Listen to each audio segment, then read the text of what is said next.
Assalamu alaikum. I hope you will be fine and doing great at your homes.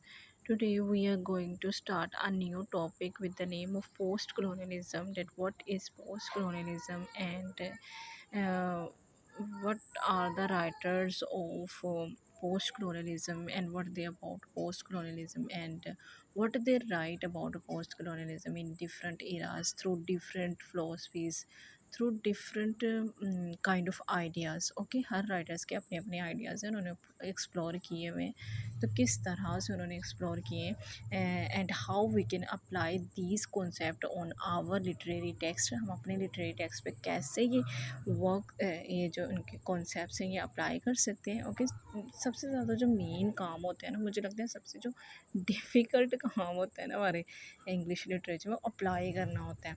Question तो हमें पता होता है कि what is post colonialism and what is colonize and what is colonizer and what is वाल्टन्स and what is hybridity ambivalence, but जब उसको apply करने की बारी आती है वहीं पे मार्क्स कम हो जाते हैं। तो अब हम बात करेंगे कि इसको अप्लाई कैसे करना है विद द एग्जांपल। मैं आपको साथ साथ बताती जाऊँगी कि किस नॉवल पे किस तरह से अप्लाई करेंगे करना है आपने। तो आपने जिस भी अपने टॉपिक पे इसको अप्लाई करना होगा ना, तो इसी के कॉन्सेप्ट को पकड़िएगा, अप्लाई कर दीजिएगा, तो इंशाल्लाह फुल बाय फुल मार्क्स मिलेंगे। पहले 5-4 सेमेस्टर में तो हमें समझ नहीं आया कि कैसे अप्लाई करना है, क्या करना है। इसी से 2-2 3-3 मार्क्स हमारे गिरते रहे, और आपको पता है जीपीए और सीजीपीए में जब 2 और 3 मार्क्स गिरते हैं तो कितने ज़्यादा इफ़ेक्ट पड़ता है, ठीक है, एक स्टूडेंट के लिए। कलोनियलिज़म का मैं आपको बता चुकी हूँ कि कलोनियलिज़म होता क्या है।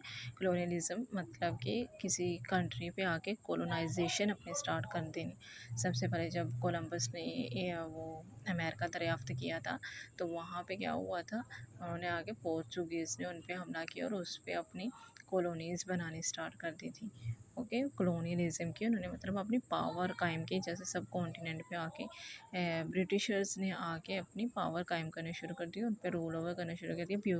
ब्यूरोक्रेसी के ज़रिए उन्होंने अपनी वहाँ पे सारी जो थॉट्स थी, अपने जो सारा वर्क था वहाँ पे आके उन्होंने अपना चलाना शुरू कर दिया, करना शुरू कर दिया, मतलब कि आके उन पे अपना रूल ओवर स्टार्ट कर दिया।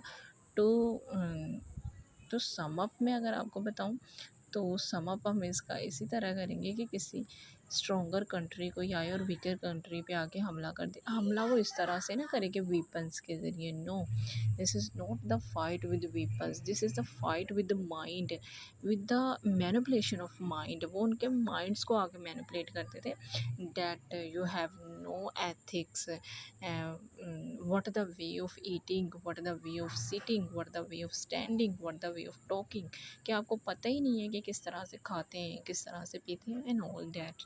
हिस्ट्री काफ़ी ज़्यादा पुरानी है, आपको अच्छे से समझ आ गया। तो post colonialism, that era which is started after colonialism, तो पोस्ट कलोनियलिज्म उसको बोलते हैं। तो पोस्ट कलोनियलिज्म में हम क्या देखेंगे, आफ्टर मैथ्स ऑफ कलोनियलिज्म, मतलब कि कलोनियलिज्म के बाद जो हुआ था वो हम देखेंगे पोस्ट कलोनियलिज्म में।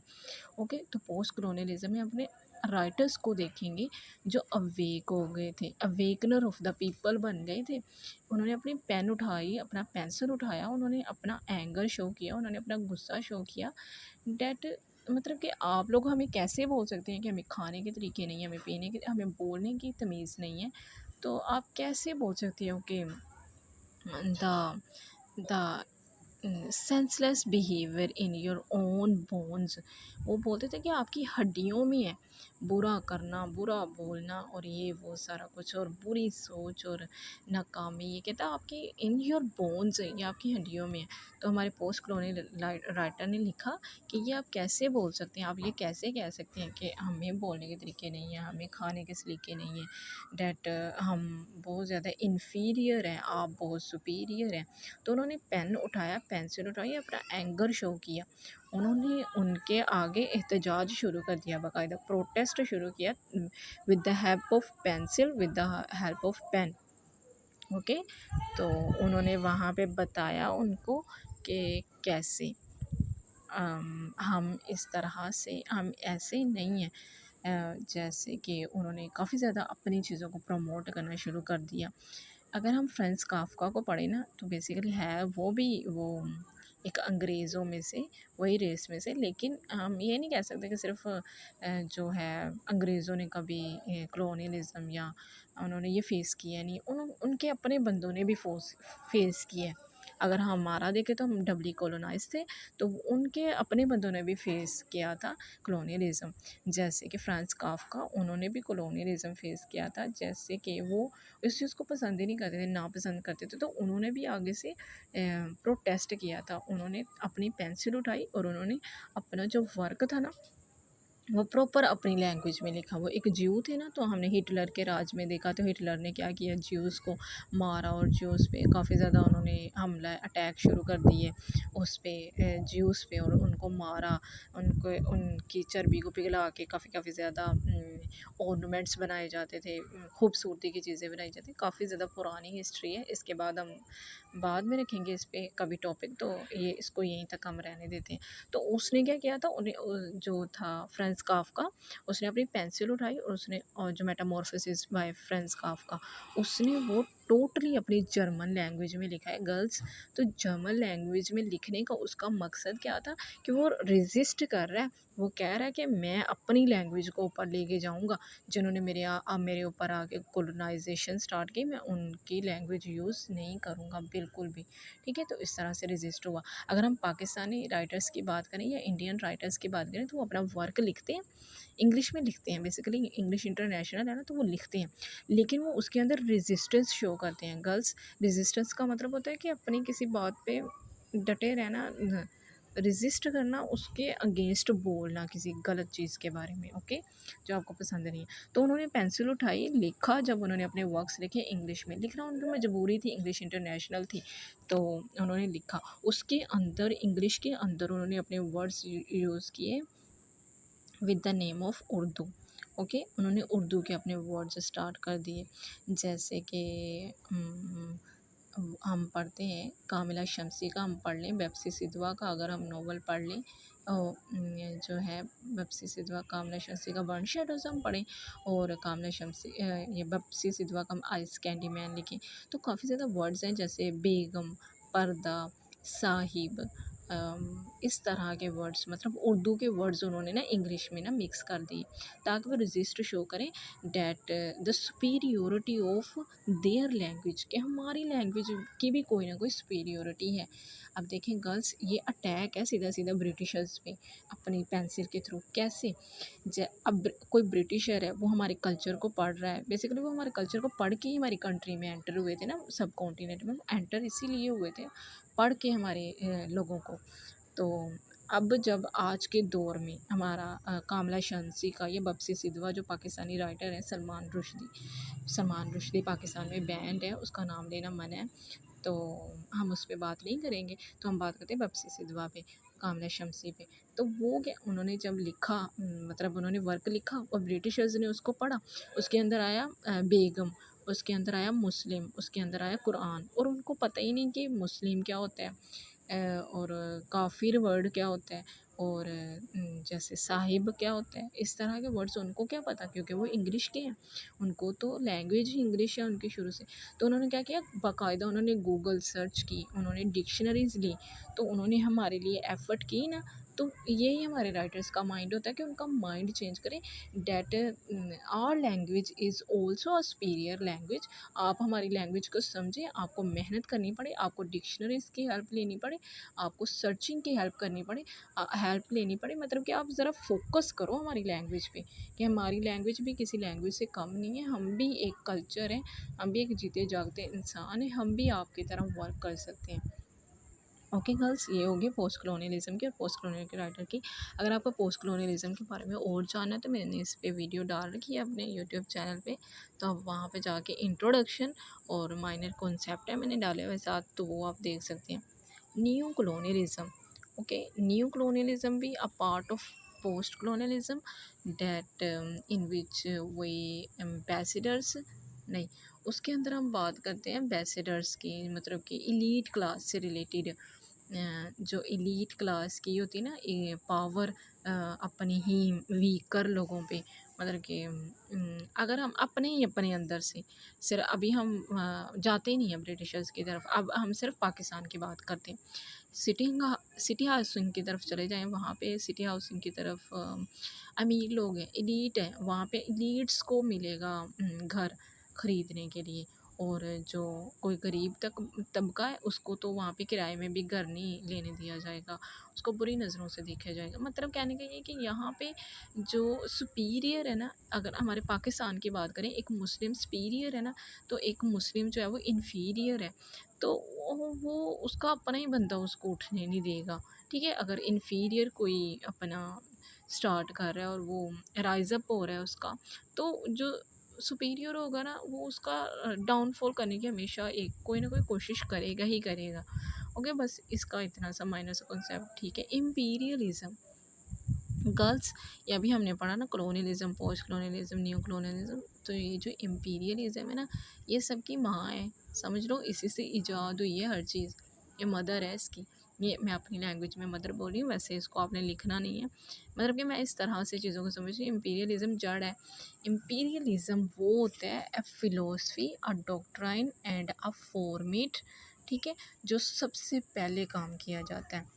मतलब कि जब ब्रिटिशर्स ने इंडिया के अंदर आना था, उन्होंने आके वहाँ पे रूल ओवर करना था, उससे पहले एक डॉक्ट्राइन बनी है, एक फ़िलॉसफ़ी बनी है, एक इमेज बनी है, मतलब कि एक फ़ॉर्मेट तैयार किया गया है उनकी तरफ से, ब्रिटिशर्स की तरफ से, कि हम ब्रिटिश में जाएँगे, हम ये बोलेंगे कि हम क्यों आए इस यहाँ पे, हम सिविलाइज़ करने आए हैं आपको, हम किस डेट को जाएँगे, हम कब जाएँगे और हम वहाँ से क्या-क्या चीज़ें लेके आएँगे। ये सारी जो फ़िलॉसफ़ी बनती थी ना, एक टेबल जब कॉन्फ्रेंस उनकी होती थी, तो और जो एक डॉक्ट्राइन थी, जो फ़िलॉसफ़ी थी, एक आइडियोलॉजी उनकी जो बन रही थी ना, जो जड़, मतलब जड़ जो क्रिएट हो रही थी वहाँ पे बैठे उनके अपने मुल्क में, तो ये होता है इम्पीरियलिज़्म।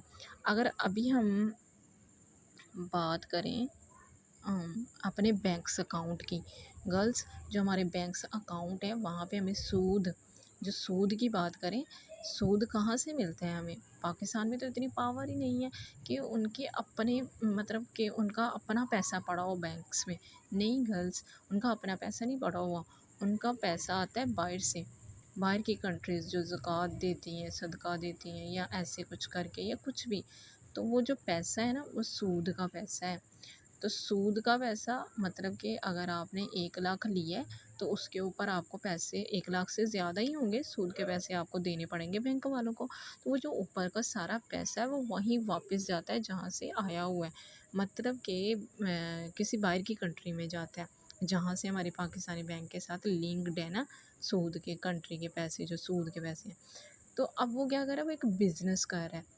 आप समझे इस बात को कि वो एक बिज़नेस कर रहा है, वो हमारी बैंक में पैसे भेज रहा है। 1 लाख मैंने लिया उनसे कर्ज़, और बाद में मैंने 1 लाख और 20,000 उनको वापस करना है फॉर एग्ज़ाम्पल। तो 20,000, 1 लाख के साथ उसने कितना कमाया, 20,000 कमाया, और उसके अकाउंट में गया।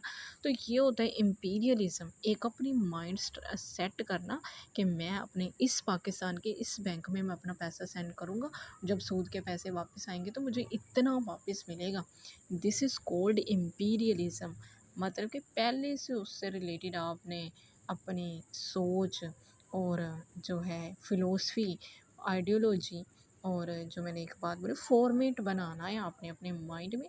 उसके बाद जो उसकी प्रैक्टिस होती है, जाके फ़िज़िकली उसकी जब प्रैक्टिस होती है, दिस इज़ कॉल्ड कॉलोनियलिज़्म। ओके, जब उसकी फ़िज़िकली जाके प्रैक्टिस हो जाती है तो वो होती है कॉलोनियलिज़्म।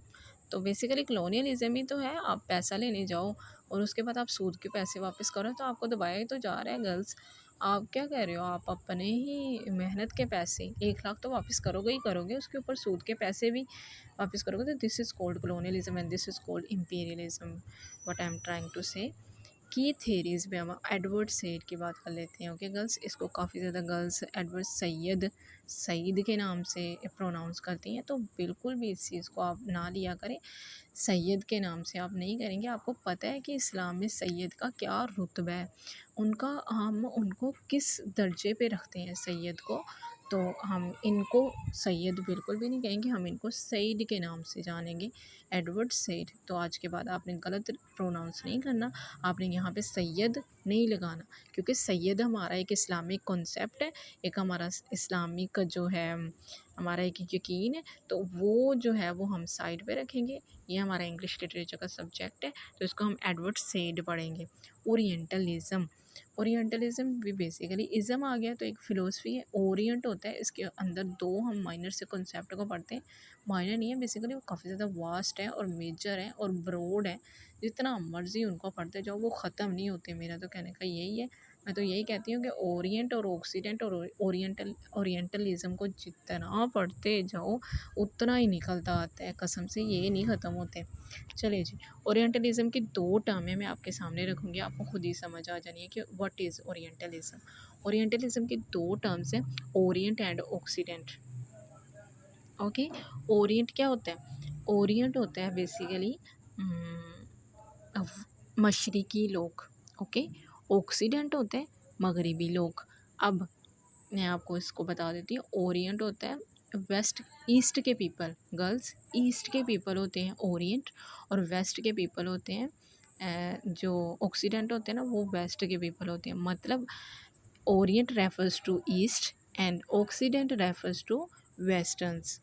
ओके, अब ओरिएंट हमें पता है कौन होंगे, कोलोनाइज्ड होंगे, जिनको दबाया गया है, जिनकी बात नहीं सुनी गई थी, जिनके ऊपर रोल ओवर किया गया था। और ऑक्सीडेंट वेस्टर्न्स होंगे, वो होंगे जिन्होंने आके रूल ओवर किया। अब ऑक्सीडेंट को आप रेफ़र करेंगे विद द किससे करेंगे आप? ऑक्सीडेंट को आप रेफ़र करेंगे ब्रिटिशर्स से, और ओरिएंट को आप रेफ़र करेंगे जो सब कॉन्टिनेंट के मुस्लिम, हिंदू और सिख थे। अच्छा जी, अब मैंने आपको बोला था आप लिटरेरी जो पीरियड है, लिटरेरी जो आपके टेक्स्ट है उनके साथ हम इनको अप्लाई करते जाएँगे। चलिए जी, अब हम आ जाते हैं यहाँ पे हम कौन सी एग्ज़ाम्पल लें? बहुत सारी एग्ज़ाम्पल है। Beloved by Toni Morrison. Okay, अब टोनी मॉरिसन खुद भी एक ब्लैक थी, तो उन्होंने फ़ेस किया, जो उन्होंने फ़ील किया, उन्होंने एक वर्क लिखा टोनी मॉरिसन बिलविड, उनका नोवेल का नाम है बिलविड। तो बिलविड में ना एक सेथी का करैक्टर है, उसके ऊपर काफ़ी ज़्यादा ज़ुल्म किया जाता है, उसको दबाया जाता है, उसको रेप किया जाता है बाय 3 मेंबर्स।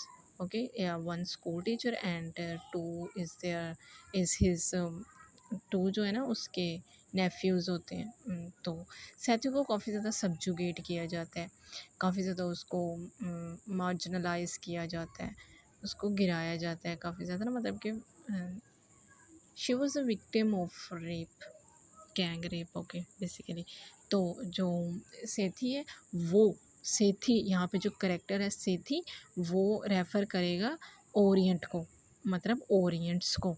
ओके, और जब ये जो ऑक्सीडेंट है ये एक स्कूल टीचर को रेफ़र करेगा, वो जो स्कूल टीचर था ना जिसने इस पे काफ़ी ज़्यादा बुरा सलूक किया इसके साथ। तो ऑक्सीडेंट कौन कहलाएगा यहाँ पे? स्कूल टीचर, क्योंकि स्कूल टीचर जो था ना ये एक वाइट मैन था, और जो सेथी थी वो एक ब्लैक वूमन थी। तो उन्होंने वही समझा कि ब्लैक वूमन तो वूमेन है, और women is as an object of sexuality, and this is an object of sex and all kind. Okay, बस जो वाइट मैन होते थे ना ब्लैक वूमन को यही समझते होते थे, ये घर का काम करेगी, घर का ख्याल रखेगी, and she is an object of sex for the sex. Okay, बस इतना सा काफ़ी है। नेक्स्ट चलते हैं हम, colonial discourse. Okay, girls colonial आप समझ चुके हैं क्या होता है। डिस्कोर्स होता है लैंग्वेज। ओके, लैंग्वेज मतलब कि जैसे कि मैंने आपको स्टार्ट में बताया स्पेन के, चलो स्पेन को हम छोड़ देते हैं।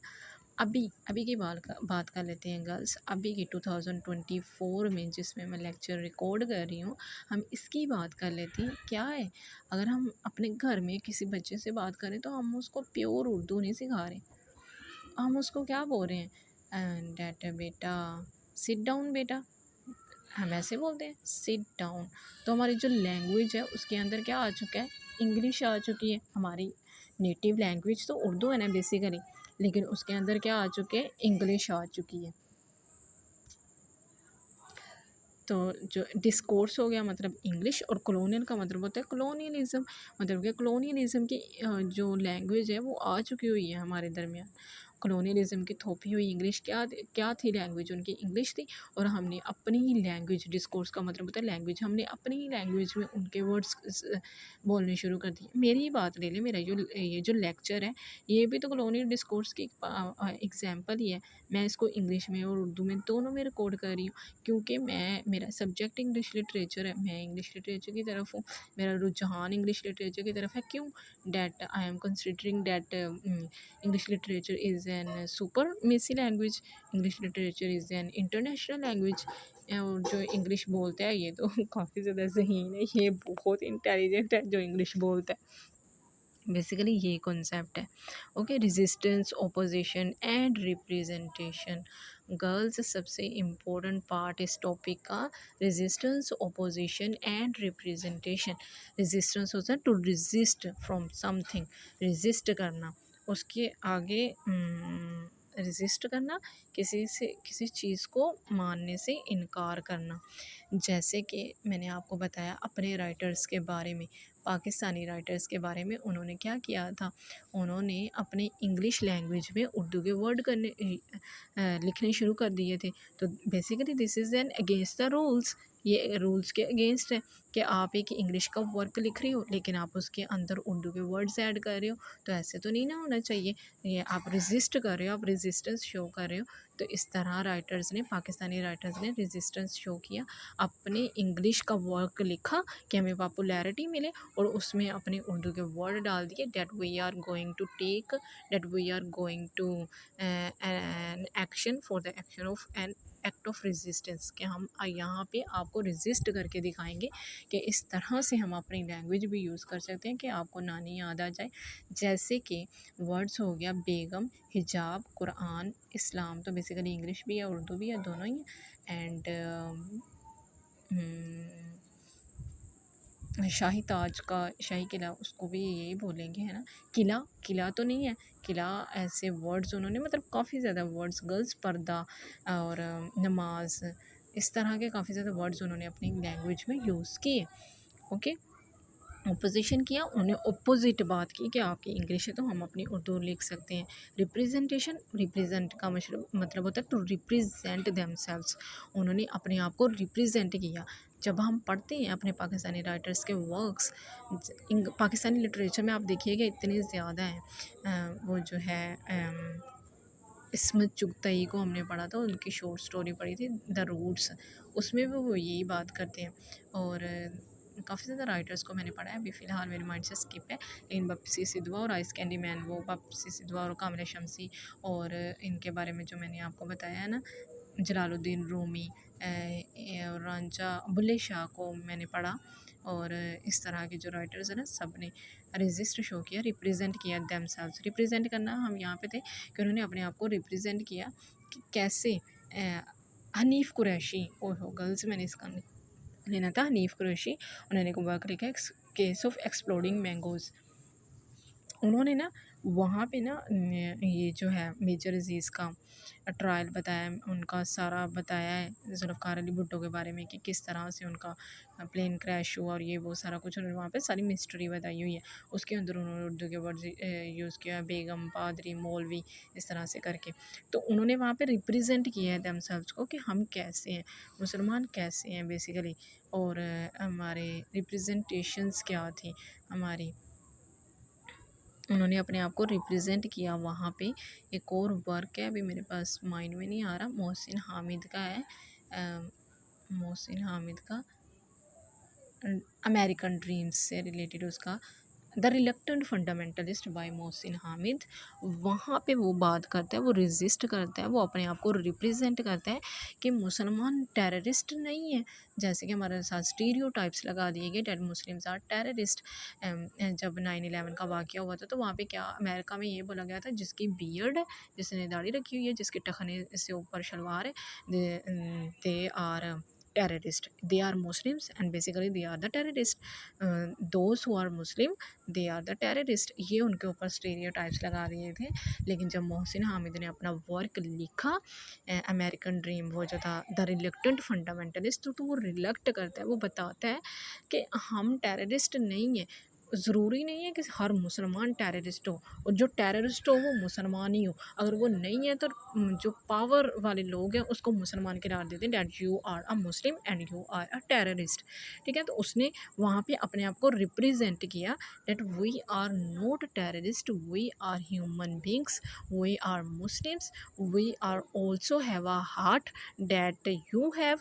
मतलब जैसे आपके पास दिल है वैसे हमारे पास दिल है, हम सब भी टेररिस्ट नहीं होते। तो इस तरह से उसने अपने आप को रिप्रेजेंट किया। और फिर उस जब वो अमेरिकन अमेरिकन उसके अंदर एक करैक्टर है चंगेज़ का। चंगेज़ जो है ना, वो अपने आप को अमेरिका अमेरिका अमेरिका करता है कि अब मैंने पढ़ लिया है अच्छे मार्क्स से, तो मैंने अमेरिका में जाना है। मतलब कि अमेरिकन ड्रीम जब अराइज़ हुआ था ना, तो उसने बोला मैंने अमेरिका में जाके अपने आप को तरक्की याफ़्ता एक इंसान देखना। तो वो मतलब बेसिकली चंगेज़ जो है वो तरक्की याफ़्ता बन भी जाता है। लेकिन वो फिर जब पाकिस्तान वापस आता है ना, तो वो अपने आप को रिप्रेजेंट करता है। कैसे रिप्रेजेंट करता है? गर्ल्स, वो जब यूनिवर्सिटी में लेक्चर्स दे रहा होता है ना, वो एक लेक्चरर बन जाता है पाकिस्तान में आके। इसीलिए तो वो रिलेक्ट करता है, नहीं तो वो अमेरिका में अगर टीचर बन जाता तो अच्छी खासी उसकी पेमेंट बना करनी थी, मेहनत की कमाई। लेकिन उसने अपने पाकिस्तान को प्रमोट करना था। मोहसिन हामिद ने भी बेसिकली ये पाकिस्तानी राइटर है। तो उसने आके यहाँ पे आके यूनिवर्सिटी में आके उसने अपने लेक्चर देने शुरू कर दिए। लेक्चर उसने किस चीज़ से रिलेटेड दिए? उसने इस चीज़ से रिलेटेड दिए कि that how we can define our selves in west, कि हम वेस्ट में अपने आप को कैसे डिफ़ाइन करें। तो उसने आके सारी रिप्रेजेंटेशन दी कि वो कैसे और हम कैसे हैं, हम किस तरह से हैं। हम इस तरह से हैं कि हमें वहाँ पे बियर्ड हमने रख ली है तो हमें वहाँ पे टेररिस्ट समझा जाएगा। 9/11 से पहले तो हमें कुछ नहीं समझा जाता था, लेकिन 9/11 का जैसे वाक़या हुआ, अब 9/11 का वाक़या देखिएगा। ये मैं अभी आपको बयान नहीं कर सकती क्योंकि काफ़ी ज़्यादा टाइम हो जाएगा, वीडियो लॉन्ग पहले ही हो चुकी है। बेसिकली काफ़ी ज़्यादा मज़े का वाक़या उसामा बिन लादेन से रिलेटेड है। उसामा बिन लादेन के नेम पे इन्होंने 13 बंदे भी मारे थे हमारे। तो बेसिकली ये अलग है क्योंकि हमारे अंदर ही पाकिस्तान में करप्ट थे। तो मोहसिन हामिद ने अपने आप को रिप्रेजेंट किया कि हम कैसे बाहर की कंट्री में हम कैसे और वैसे हम किस तरह से हैं। अब मोहसिन हामिद का जो वर्क है ना, रिलक्टेंट फंडामेंटलिस्ट, ये बाहर के लोगों में भी पढ़ा जाता है, अमेरिका में और यूरोप में, फ्रांस में, इटली में, यूके में, वहाँ पे भी लोग पढ़ते हैं। लोगों को पता चलता है कि पाकिस्तान कैसे है, पाकिस्तानी कल्चर कैसा है। Basically colonial and post colonial identities. Girls की वही बात आ जाती है कि कॉलोनियल आइडेंटिटी क्या थी, कि उनको पता ही नहीं था हमारे ऊपर रोल ओवर और उनको दबाया जा रहा था। कॉलोनियल आइडेंटिटी थी that you are black and you have no, I think you know norms, basically you have no rights to speak about something. आप किसी चीज़ के बारे में बोल भी नहीं सकते। पोस्ट कॉलोनियल आइडेंटिटीज़ क्या थी? तो जब पोस्ट कॉलोनियल में राइटर आए, उन्होंने अपना पेन उठाया, उन्होंने लिखना शुरू किया, that what is the actual identity of Muslims, that what is the actual identity of Indians, that who are, मतलब कि हम कौन है, वी आर हुज, हम कौन है, कि आपको पता तो चले हम कौन है। उन्होंने अपनी आइडेंटिटी बतानी शुरू की। जो आपने हमारी आइडेंटिटी को मिस इंटरप्रेट किया था ना, वेस्टर्न्स ने, कि मिस इंटरप्रेट किया था कि जिसकी दाढ़ी है, जिसके टखनों के ऊपर से शलवार है, डेट ही और शी इज़ टेररिस्ट, ये एक टेररिस्ट है। जैसे डॉक्टर आफिया सिद्दीकी का ले लिया जाए, she is a Muslim and she discovered a new formula and she when she says I am going to send this formula to our Pakistani army, and that which is very helpful for our Pakistani army. तो क्या उसको क्या बोल दिया गया, that you are a terrorist, you are trying to attack on our country। वो एक बेचारी एक सी लड़की थी, वो कैसे कर सकती थी ना आपकी कंट्री पे अटैक, या तो वो अपने साथ इतने ज़्यादा बंदे लेके गई हो तो आपके ऊपर। बेसिकली गर्ल्स, ये भी एक काफ़ी ज़्यादा कंट्रोवर्शियल टॉपिक है, मैं इसको यहाँ पे नहीं छेड़ना चाहूँगी। तो पोस्ट कॉलोनियल आइडेंटिटी यही थी कि आफ्टर राइटर्स ने अपनी आइडेंटिटी बताई कि हम कौन हैं। यार अल्लाह के खुदा का खौफ करो, हम सारे टेररिस्ट नहीं होते। हमारे बीच में से टेररिस्ट हैं, लेकिन आप हमारे ऊपर भी टैग नहीं ना लगा सकते कि that all the human beings are of Muslims, all the Muslims are terrorist, and we were not expect any good thing from Muslims। इस तरह की उनकी माइंड है। और काफ़ी ज़्यादा पे मैंने देखा कि मेरी मैम बता रही थी कि मेरी जो हमारे जो रिलेटिव्स थे वो पाकिस्तान में आए और उन्होंने बोला कि वहाँ पे हमें हिजाब बैन कर दिया गया है। वो कहते हैं कि हम इवन कि अब हुडी सर्दी हो ना, हम हुडी सर पे ले लें तो वो हमें क्रिटिसाइज़ करते हैं, that why are you taking hoodie on your head, take out आप इसको उतार दें, वो कहते हैं कि हुडी। इस तरह के बुरे हालात हैं वहाँ पे। तो पोस्ट कॉलोनियल आइडेंटिटीज़ को फिर पाकिस्तान ने कैसे, उन्होंने जैसे बोला कि पाकिस्तानी लोग ऐसे हैं, तो फिर पाकिस्तान राइटर्स ने बताया डैट अल्लाह के बंदो हम ऐसे नहीं हैं। मोहसिन हामिद ने बताया, हनीफ कुरैशी ने बताया अपने वर्क में a case of exploding mangoes में। मोहसिन हामिद ने लिखा रिलक्टेंट फंडामेंटल, बब्सी सिद्धवा ने लिखा स्कैंडीमैन, और कामिला शमसी ने लिखा बर्न्ड शैडोज़। गर्ल्स काफ़ी ज़्यादा इसकी एग्जांपल्स हैं, फ़िलहाल यही मेरे माइंड में आ रही हैं। तो चलें, वीडियो काफ़ी ज़्यादा लॉन्ग हो चुकी है, 30 मिनट्स की हो चुकी है। होमी के बाबा एक काफ़ी ज़्यादा कंट्रोवर्शियल, काफ़ी ज़्यादा famous and worldly recognised writer है। तो इसको नेक्स्ट इंशाल्लाह हम अपनी नेक्स्ट वीडियो में इसको डिस्कस करेंगे। Till then take out of your self take off yourselves, okay, and remember me in your prayers, okay. फ़लस्तीन के पीपल्स को भी अपने प्रेयर्स में याद रखिएगा, मुझे भी। और बहुत ज़्यादा प्यार दीजिएगा अपनी वीडियो, इस वीडियो में मुझे, through the likes, share and subscribe, okay. Thank you so much. अल्लाह हाफिज़।